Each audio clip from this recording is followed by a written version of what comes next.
If you freeze, go blank, or start rambling when you try to explain yourself, that's not because you don't know what's happening. It's your body protecting you. And once you understand why, the shame drops and everything about this dynamic starts to make sense.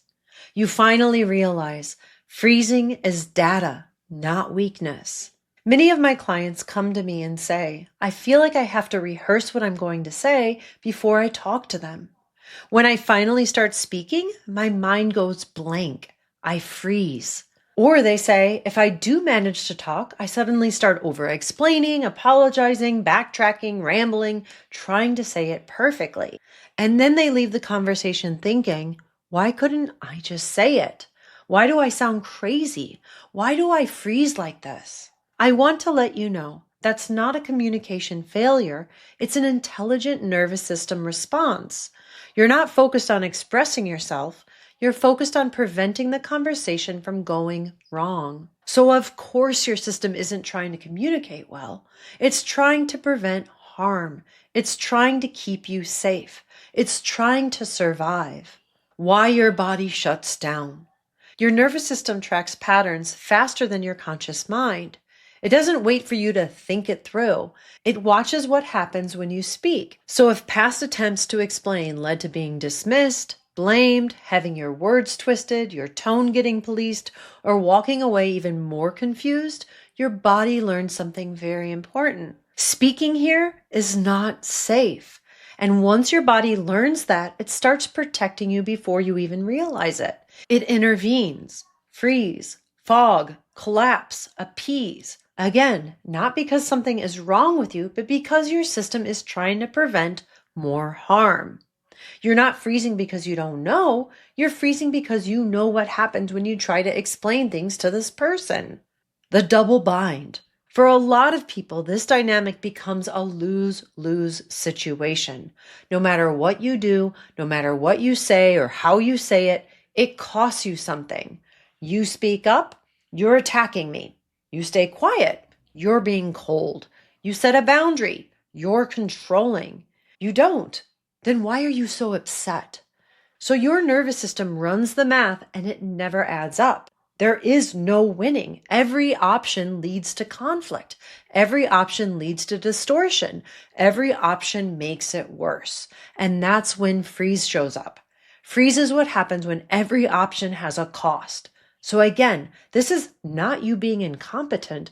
It's your system responding accurately to an unhealthy pattern. Why some advice makes it worse.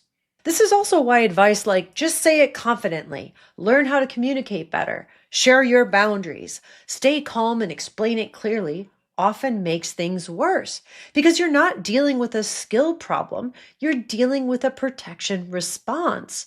When you try to force yourself to speak through a freeze, you're overriding your body without addressing why it shut you down in the first place. And I want to be very clear here.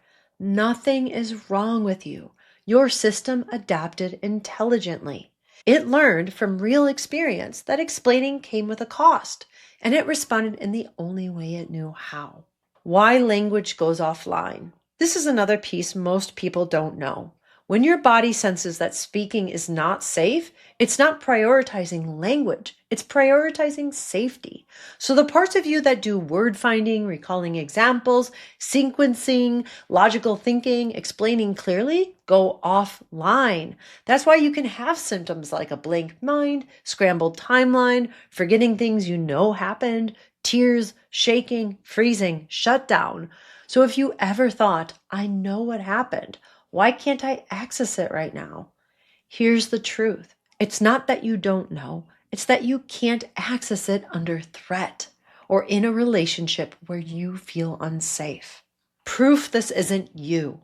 Here's one of the most validating things that has helped my clients. It's pointing out that they can speak clearly with people who are safe, with a trusted friend, with a safe therapist, with someone who actually listens and cares about them, with someone who doesn't punish you for having feelings or your own experience. Even if you don't have it all organized yet or you don't fully understand everything, you can find your words, which means the problem isn't your ability to communicate. The problem is where and with whom you're trying to communicate with.